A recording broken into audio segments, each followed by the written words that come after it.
আসসালামু আলাইকুম। সকলে কেমন আছেন? আমি আল্লাহর রহমতে ভালো আছি। আপনাদের সাথে আজকে আমি আমার একটা মিনি ব্লগ শেয়ার করতে যাচ্ছি।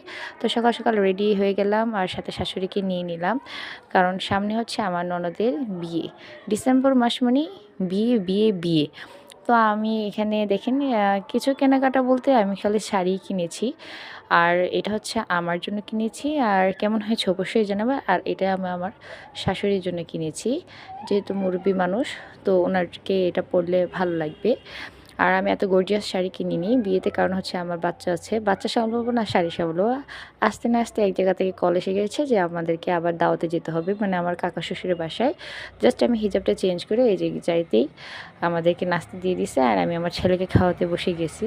মানে নিজে খাবো নাকি বাচ্চাকে খাওয়াবো, এমন একটা অবস্থা সিচুয়েশন তৈরি হয় আর কি। আর একটা পর্যায়ে মনে করেন যে বাচ্চা আর আমি সামলায় রাখতে পারতেছি না। তো ওখানে গিয়ে আমি আমার যে দেওর ছিল তাকে বললাম, "কিছু খেলনা দাও।" তারপর এই যে খেলনাগুলা দিল। তারপর আমার ছেলে ওই যে খেলনা দিয়ে খেলতেছে। মানে কোথাও গেলে মানে শান্তি নেই, এমন অবস্থা।